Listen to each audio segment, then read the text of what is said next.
In 1953, the average British housewife fed a family of 5 on less than £3 a week. No meal kits, no Ocado deliveries, no freezers full of yellow sticker bargains. Just knowledge passed from mother to daughter in kitchens where nothing was wasted, and every penny earned its place on the plate. Number 18 on this list is so effective that modern nutritionists are now recommending it as the single best change you can make to your weekly shop. And number 7 was standard practice in every working-class kitchen until the supermarkets convinced us we needed their version instead. These were not sacrifices. They were systems. Quiet, disciplined habits that kept families healthy, satisfied, and solvent when the world outside offered very little. The food industry does not want you to remember them, because if you did, you would walk past half the products in your trolley without a second glance. Before we begin, hit subscribe. These 25 habits might change the way you eat this week. Number 25. Buying bread from yesterday's shelf. Your grandmother never bought today's loaf if yesterday's was still sitting there at half price. Bakers marked down bread that was 24 hours old, and smart shoppers arrived early to claim it. A fresh loaf cost about 7 pence in 1955. Yesterday's cost 3 pence. The bread was perfectly good, slightly firmer, yes, but that made it better for toast, for bread and butter pudding, for soldiers dipped into soft boiled eggs. Nothing was wrong with it except the date. Your grandmother knew that freshness was a luxury, not a necessity. She would buy 2 reduced loaves for the price of 1 fresh loaf, freeze the second if she had room, and nobody at the table ever noticed the difference. Today, we throw away 20 million slices of bread a day in this country. She would have been horrified. That loaf was not rubbish. It was tomorrow's toast and Thursday's pudding. Number 24. The stock pot that never stopped. In every serious post-war kitchen, a stock pot sat on the back of the range, simmering quietly from Monday to Saturday. Every vegetable peeling, every bone, every scrap of onion skin went into that pot. Carrot tops, celery leaves, the carcass from Sunday's chicken. By midweek, the liquid had turned rich and golden, thick with flavor that no stock cube could match. Your grandmother would ladle it into soups, use it to braise cheap cuts, or simply pour a mugful for anyone feeling under the weather. A pot of stock cost nothing because it was made from things we now throw into the bin. The habit disappeared when Oxo and Bisto promised the same result in second servings. But they never delivered the same depth. That stockpot was the engine of the kitchen. Everything ran on it. A mugful with bread was a meal in itself on lean days. Children grew up thinking soup always tasted that good. It did not. It tasted that good because it had been building flavor all week. Number 23rd. Growing herbs on the windowsill. Before supermarkets sold wilting plastic packets of basil for £1.50, every kitchen had a windowsill lined with small pots of parsley, mint, chives, and thyme. Your grandmother grew them from seed or from cuttings begged off a neighbor. The cost was virtually nothing. A packet of parsley seed was a few pence and lasted for years. She would snip what she needed with kitchen scissors and drop it straight into the pot. Fresh herbs in everything. No waste, no plastic, no sad brown leaves rotting in the fridge drawer. Mint went into new potatoes and peas. Parsley lifted a white sauce. Thyme transformed a cheap stew into something that smelled like a Sunday you wanted to remember. The habit died when we started believing herbs came in packets, not pots. Number 22. Making one roast last the entire week. Sunday's roast was not a single meal. It was a business plan. The joint went on the table hot on Sunday. Cold slices appeared in Monday's sandwiches. Tuesday brought shepherd's pie or cottage pie from the leftover mince. Wednesday's soup used the bones. Thursday saw bubble and squeak from whatever vegetables survived. By Friday, the dripping had been saved for chips, and the gravy had flavored a midweek casserole. One joint of beef, bought for 4 shillings in 1956, stretched across 5 or 6 meals for a family of 4. Nothing was decoration. Every ounce was accounted for. Today we roast a chicken on Sunday and throw the carcass in the bin by Monday morning. Your grandmother would have got 3 more meals out of it. She would have simmered those bones with an onion and a bay leaf, skimmed the fat for dripping, and served the broth with pearl barley on a cold Wednesday night. That was not effort. That was habit. Number 21st. Eating seasonally without calling it that. Nobody used the phrase eating seasonally in 1955. They just ate what was available and cheap.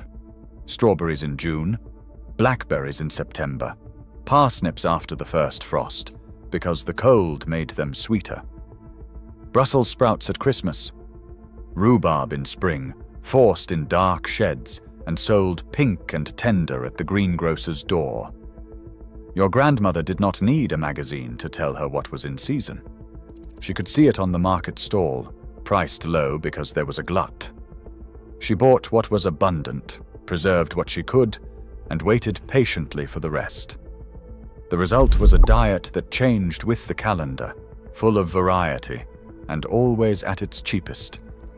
We fly strawberries in from Spain in December now, and wonder why they taste of nothing.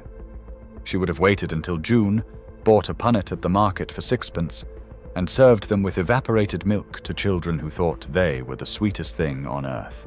Because they were. Number 20. Keeping a price book. Some women kept a small notebook in their handbag, listing the price of every staple at every shop within walking distance. Butter at the co-op, flour at the corner shop, sugar at the market. They knew to the halfpenny where each item was cheapest, and they planned their shopping route accordingly. This was not obsession. It was mathematics. When your household budget was £3 a week, saving 2pence on flour and a penny on tea added up to an extra meal by Friday. The price book was a weapon against waste. It meant no impulse purchases, no overpaying, and no excuses.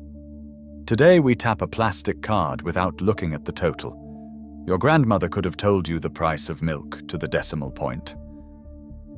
Saturday morning meant the market. Your grandmother would arrive early for the best prices on loose flour, oats, dried pulses, and sugar. She bought in bulk, not because it was trendy, but because it cost less per pound. A stone of flour from the market stall lasted a month and cost a fraction of the branded bags at the grocer's.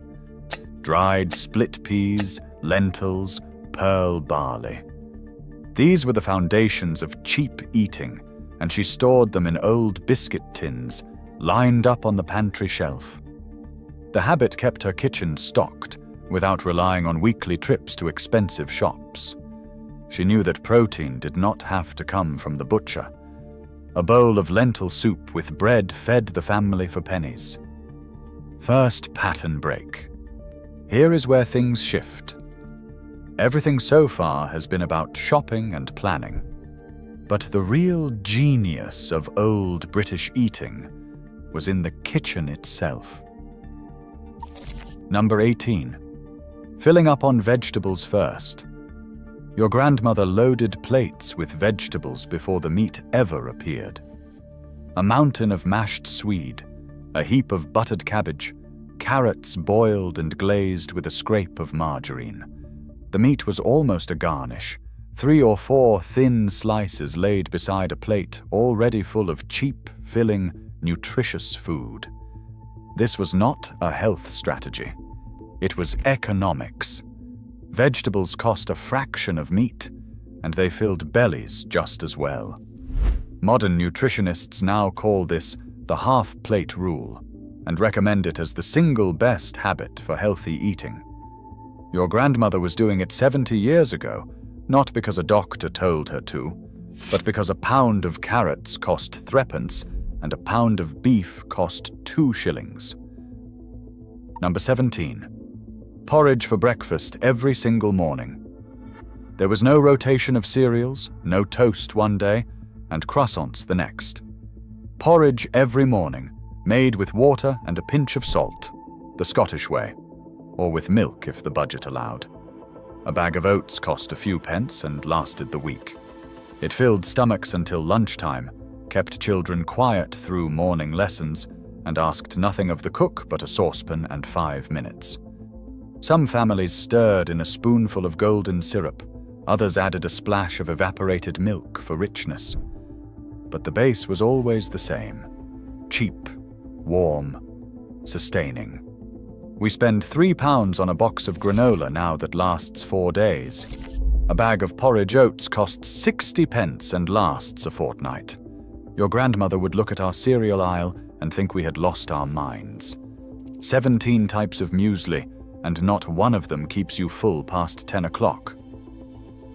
Number 16. Baking bread at home.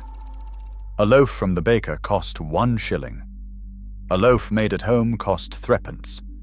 Your grandmother baked twice a week, turning out heavy, dense loaves that filled the house with a smell no candle has ever replicated. Flour, water, yeast, salt. 4 simple ingredients. The dough rose on the warming plate, or beside the fire, was punched down and shaped into tins, then baked until the crust cracked golden. Those loaves lasted longer than shop bread because they had no additives to accelerate staleness. They toasted better. They soaked up dripping better. They made better sandwiches. The skill took practice, but once learned, it saved the household pounds every month. We pay £2.50 for a sourdough now and call it artisan. Your grandmother would have called it bread, and hers was better because it was still warm when it hit the table. Number 15. Never throwing away stale cake. Stale cake became trifle. Stale trifle sponge became the base for bread and butter pudding. Dry Madeira cake was crumbled into custard. Nothing sweet was ever wasted. Your grandmother had a dozen uses for cake past its prime, and every one of them tasted better than the original. A Victoria sponge that had gone slightly hard was sliced, layered with jam and custard, doused in sherry if company was coming, and topped with whipped evaporated milk. Suddenly the failed cake was the star of the table. This habit was born during rationing when sugar was precious, and wasting even a crumb felt criminal. The instinct survived long after rationing ended. Number 14. Diluting everything. Squash was mixed at a ratio that would horrify a modern child. 1 part cordial to 6 parts water, sometimes 8. Milk was stretched with water for cooking. Condensed soup became 2 meals with an extra tin of water and some toast. Even gravy was extended with vegetable water saved from the boil. Nothing was used at full strength when half strength would do. This was not meanness. It was the habit of a generation that understood concentration. Why use a full tin of soup for 4 people when half a tin with extra water and bread served just as well? The savings were invisible to anyone eating the meal, but enormous across a week. Second pattern break. Now we enter the habits that modern food culture actively discourages, the ones that supermarkets and food brands worked hardest to erase. These next habits made home cooks independent, and independence is bad for business. Number 13. Preserving fruit in Kilner jars. When the plum tree in the garden produced more than the family could eat, your grandmother did not let a single fruit go to waste. She bottled them,